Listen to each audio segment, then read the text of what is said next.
Meu pai me ligou na véspera do Natal e disse uma frase que jamais vou esquecer.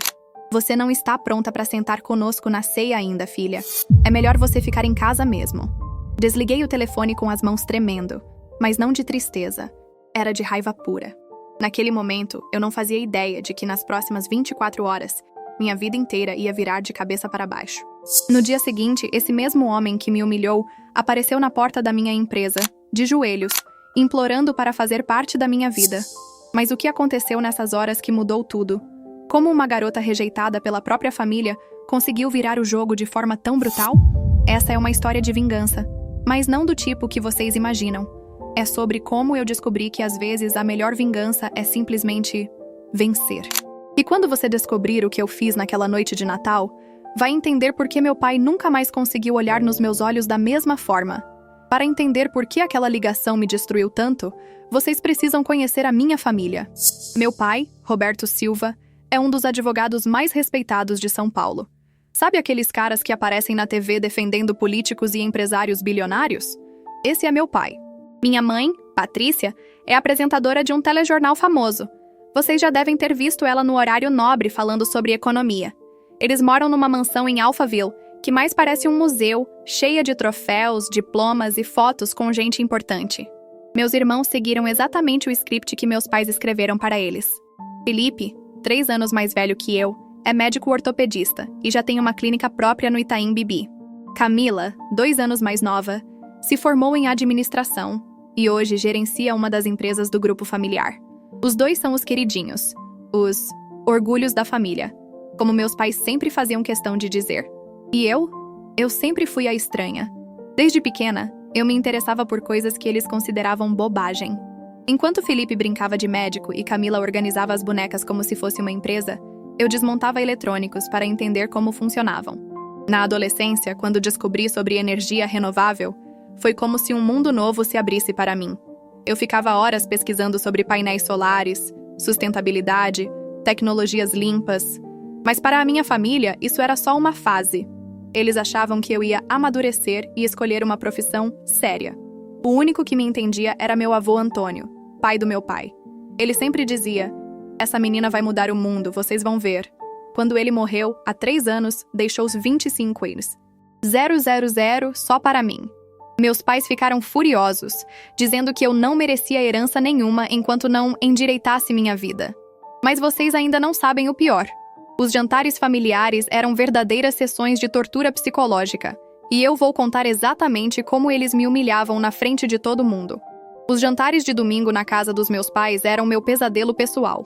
Imaginem uma mesa enorme de mogno, com prataria brilhando, e sempre tinha gente importante como convidada. Juízes, deputados, empresários. Era o palco perfeito para meus pais exibirem os sucessos da família e me humilharem publicamente. A dinâmica era sempre a mesma. Meu pai começava falando das conquistas do Felipe. Nosso filho salvou mais 3 vidas essa semana. Operou um jogador famoso. Depois era a vez da Camila. Nossa filha fechou um contrato de 2 milhões de reais para a empresa. É um gênio dos negócios. E quando chegava a minha vez? Silêncio constrangedor ou piadas cruéis? E a nossa ecologista? Ainda brincando de salvar o mundo com painéis solares? Meu pai dizia, arrancando risadas dos convidados. Minha mãe completava. É uma fase, ela ainda vai encontrar o caminho certo. Uma vez na frente de um senador, meu pai disse, essa aqui quer gerar energia com o sol. Imaginem só, como se o Brasil precisasse disso tendo tanta hidrelétrica. O pior era quando traziam os exemplos para me inspirar. Olha a filha do Dr. Marcos. Se formou em direito com louvor, já está no escritório do pai. Ou então, a Beatriz, lembram? Largou essas bobagens de meio ambiente e virou médica. Agora os pais têm orgulho. Eu ficava ali, engolindo cada palavra como se fosse veneno. Tentava explicar sobre o potencial da energia solar no Brasil, sobre como isso poderia revolucionar o país, mas eles me cortavam. Chega de sonhar acordada, menina. Hora de crescer. O único que me defendia era meu avô Antônio. Ele batia o punho na mesa e gritava, vocês são cegos! Essa menina tem visão de futuro! Depois ele me levava para o jardim e dizia baixinho, não desista, minha neta. Um dia eles vão implorar pelo seu perdão. Quando o vovô morreu, foi como se eu perdesse meu único aliado naquela família. No testamento, ele deixou 25 mil reais só para mim, com uma carta que dizia, para realizar seus sonhos, porque eu acredito em você quando ninguém mais acredita. Mas vocês não imaginam a bomba que explodiu quando eu tomei a decisão mais radical da minha vida. Aos 22 anos, eu estava no 4º período de engenharia elétrica na USP, a única coisa que meus pais aprovavam na minha vida. Mas eu sabia que aquilo não era o meu caminho. Todas as noites, depois das aulas, eu ficava no meu quarto desenvolvendo projetos de painéis solares mais eficientes. Tinha cadernos cheios de cálculos, protótipos espalhados pela mesa e uma certeza crescendo dentro de mim. Eu precisava transformar aquilo em realidade. A gota d'água foi em um jantar onde meu pai anunciou para todos os convidados que eu ia me especializar em engenharia de usinas hidrelétricas. Finalmente, nossa filha vai trabalhar com energia de verdade, ele disse, levantando a taça. Eu olhei para aquelas pessoas rindo e aplaudindo uma mentira sobre o meu futuro, e algo dentro de mim quebrou. No dia seguinte, entrei na sala do meu pai e disse: Pai, vou trancar a faculdade. Vou abrir uma empresa de energia solar. O silêncio que se seguiu foi ensurdecedor. Depois veio a explosão. Você enlouqueceu?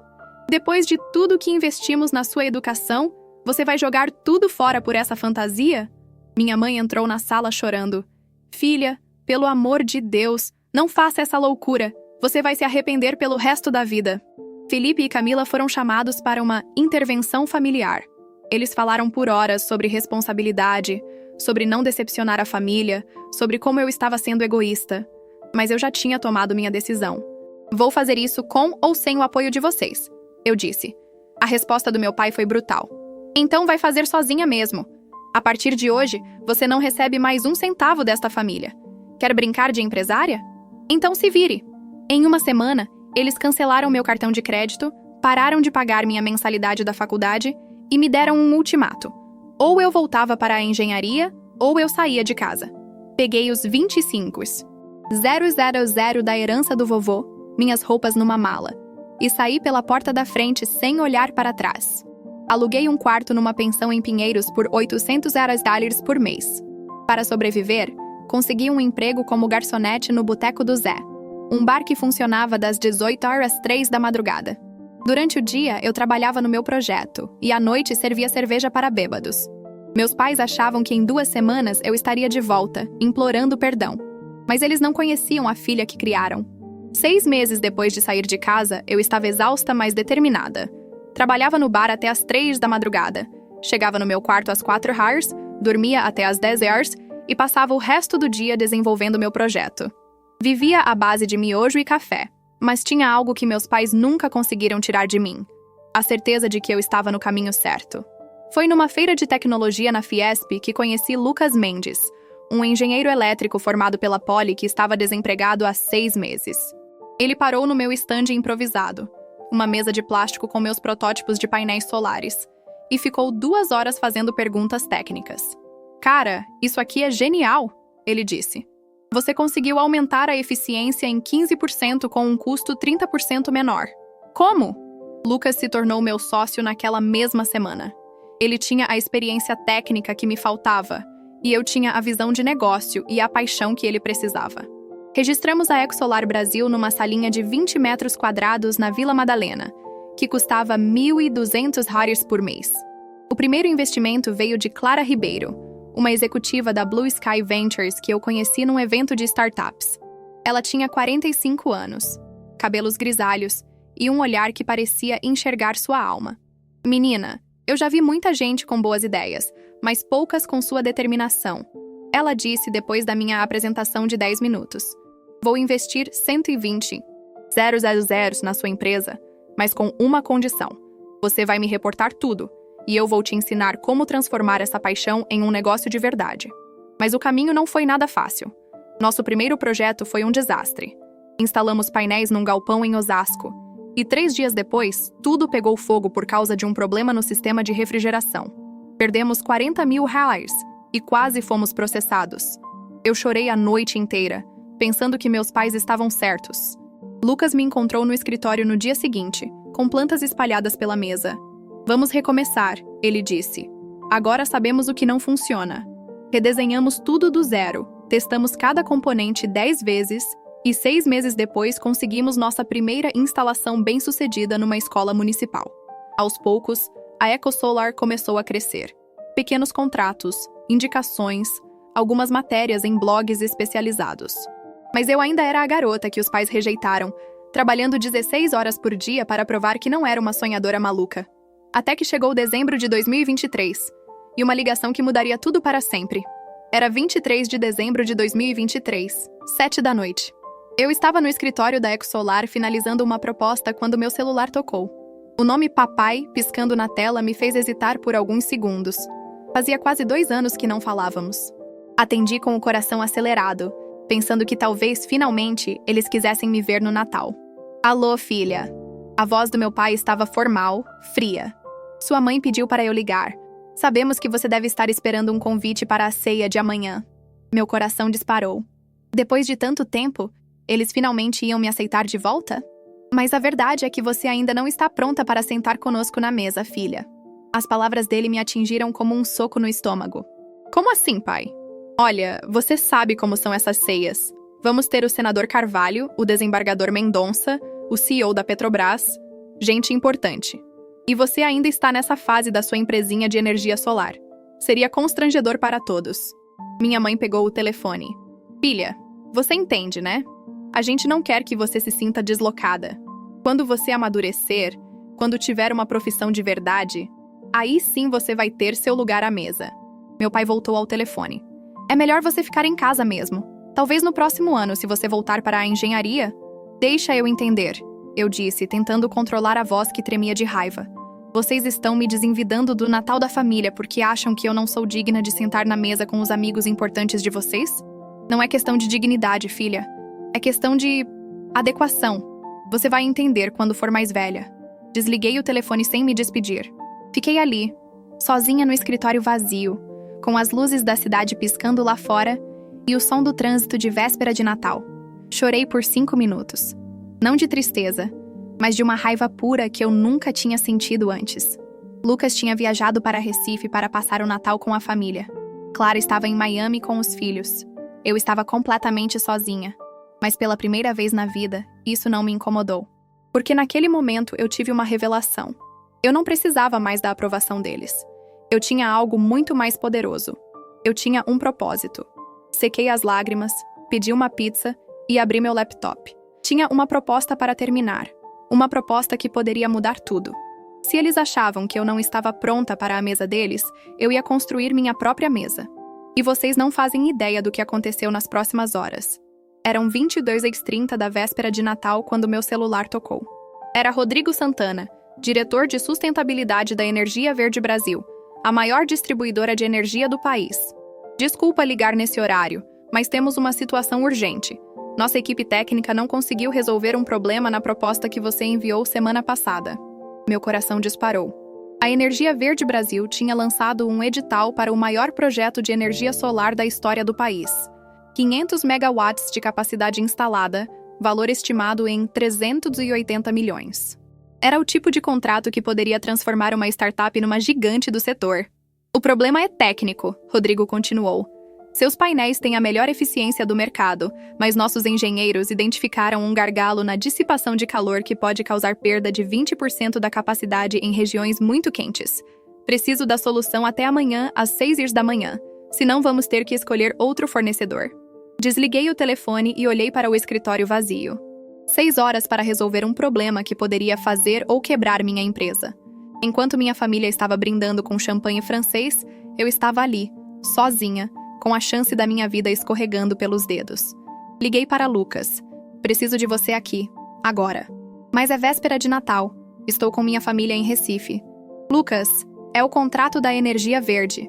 Se não resolvermos isso até amanhã de manhã, perdemos tudo. Ele nem hesitou. Estou pegando o primeiro voo.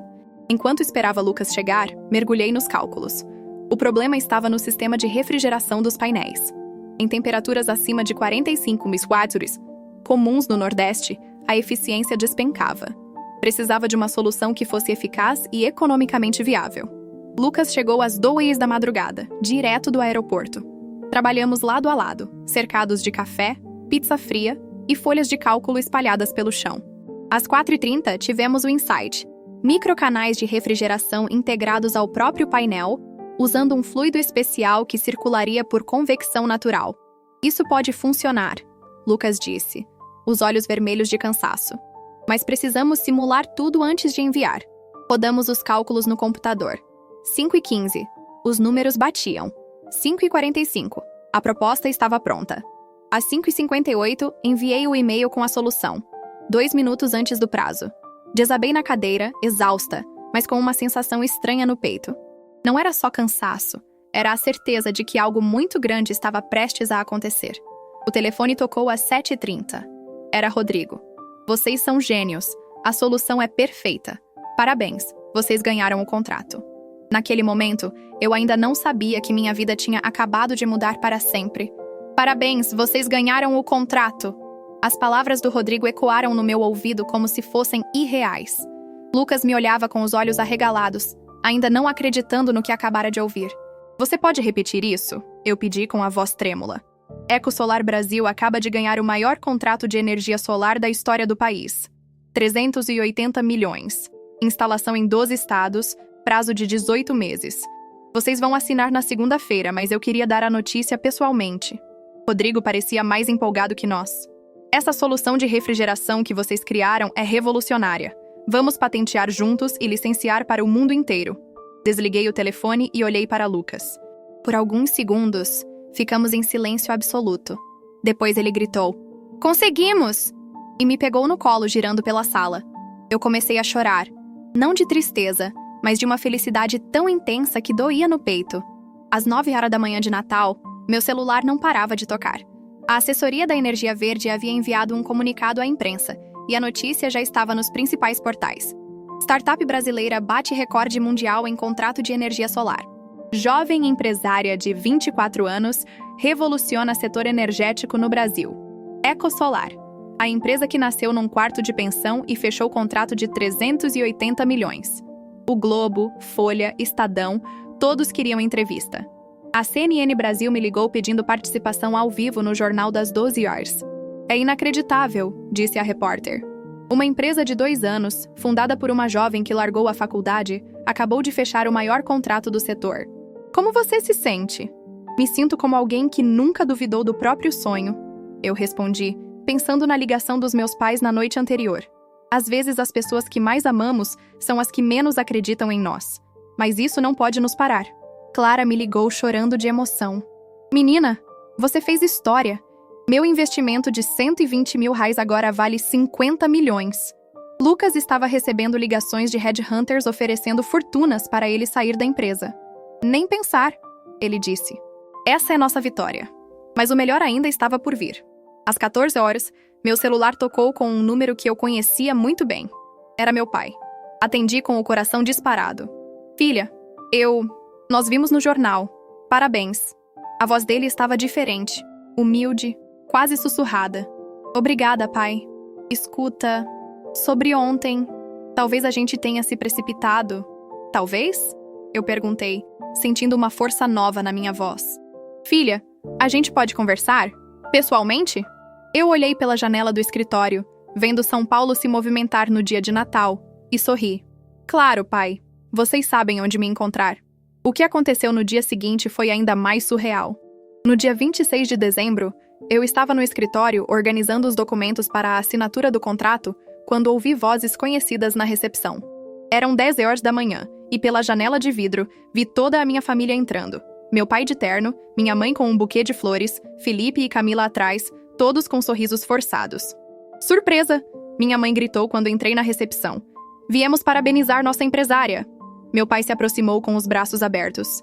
Filha, estamos tão orgulhosos. Sempre soubemos que você ia conseguir. A hipocrisia era tão gritante que eu quase ri na cara deles. Sempre souberam?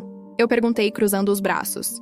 Engraçado, porque anteontem vocês me disseram que eu não estava pronta para sentar na mesa com vocês. O sorriso da minha mãe vacilou. Filha, você entendeu errado. A gente só queria que você tivesse seu momento de glória primeiro. Felipe se aproximou. Mana, que tal a gente celebrar? Reservei uma mesa no Fazano para o almoço, chamei alguns jornalistas amigos. Camila completou. E eu já conversei com minha equipe de marketing. Podemos fazer uma campanha incrível para a EcoSolar.